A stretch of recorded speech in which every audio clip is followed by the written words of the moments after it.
Eles querem destruir a arte a partir de uma conduta irracional, ilógica, desordenada. Meus amores, mais um movimento artístico para nossa conta de conhecimentos. E pelo visto vocês amam esse movimento porque nos comentários ele foi líder de pedidos.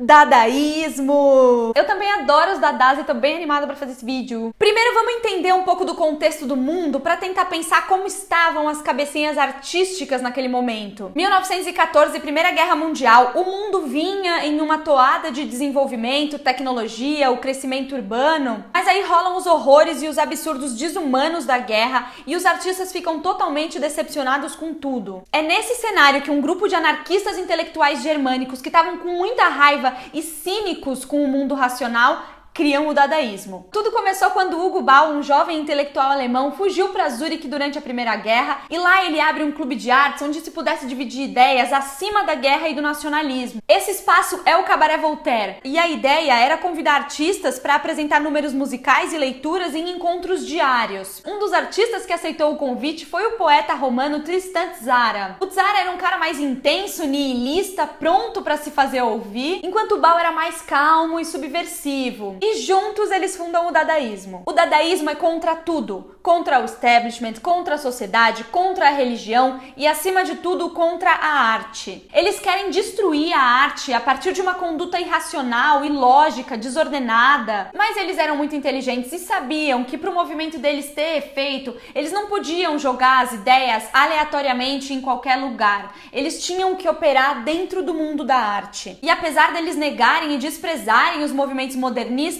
como o futurismo, eles seguem o mesmo caminho e lançam um manifesto. O primeiro manifesto Dada foi lido pelo Hugo Ball em Zurique em 14 de julho de 1916. O manifesto dizia: Dada é uma nova tendência da arte. Percebe-se o que é porque, sendo até agora desconhecido, amanhã toda a Zurique vai falar dele. Dada vem do dicionário, é bestialmente simples. Em francês quer dizer cavalo de pau. Em alemão, não me chateis, faz favor, adeus, até a próxima. Em romeno, certamente, claro, tem toda razão, assim é, sim, senhor, realmente, já tratamos disso, e assim por diante. Uma palavra internacional, apenas uma palavra, e uma palavra como movimento. Bom, e eles subiam nos palcos do Cabaret Voltaire e faziam umas apresentações nonsense, com inspirações absurdistas. Eles batiam num piano, dançavam, vestiam fantasias, declamavam poemas sem sentido. Eles são muito performáticos. O poema Caravane do Hugo Ball, por exemplo, tem palavras e sons sem sentido. E é essa falta de sentido e de significado que é o próprio significado.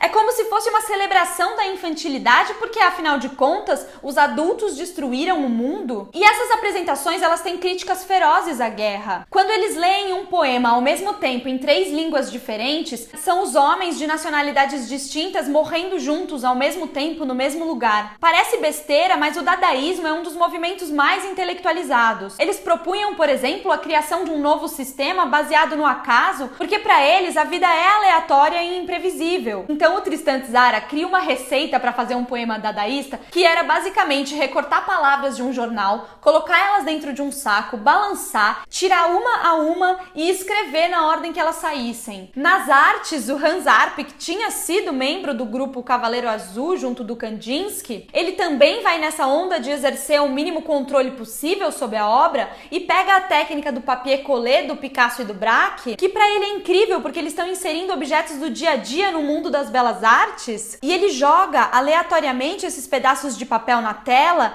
e como eles caírem é como vai ficar. O nome dessa tela é colagem com quadrados dispostos segundo a lei do acaso. Agora a gente fala de dadaísmo e pensa no Marcel Duchamp. O Duchamp é considerado o pai do Dada. Mas quando o movimento aconteceu na Suíça, ele estava em Nova York junto com Francis Picabia. E eles souberam dos dadaístas através de uma revista internacional que contava sobre as performances que eles estavam fazendo no Cabaret Voltaire. O Duchamp e o Picabia já tinham esse espírito anarquista, provocador, com um gosto pelo absurdo, o Duchamp ainda mais. Em 1913, ele já tinha produzido a peça 3 estopagens padrão, colocando uma linha branca ao acaso na tela pintada de azul. Ele não tinha uma preocupação com a estética visual, mas com a ideia, com o questionamento do convencional, do estabelecido. Bom, em 1917 ele faz o urinol, que ele simplesmente assina R. Muth e coloca no contexto do museu, questionando totalmente a ideia de arte e mudando tudo que a gente vai pensar sobre arte a partir de então. Em 1919 ele volta para Paris e compra um postal da Mona Lisa, que é quase um ícone religioso da arte,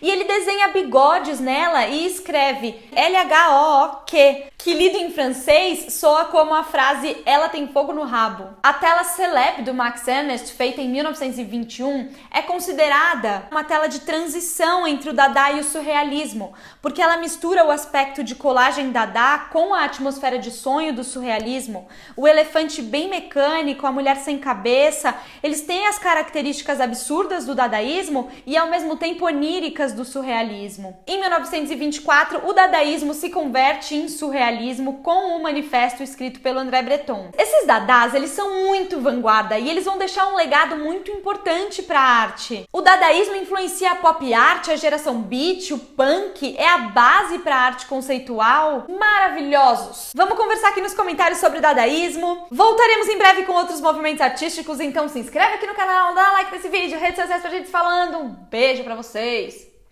Tchau!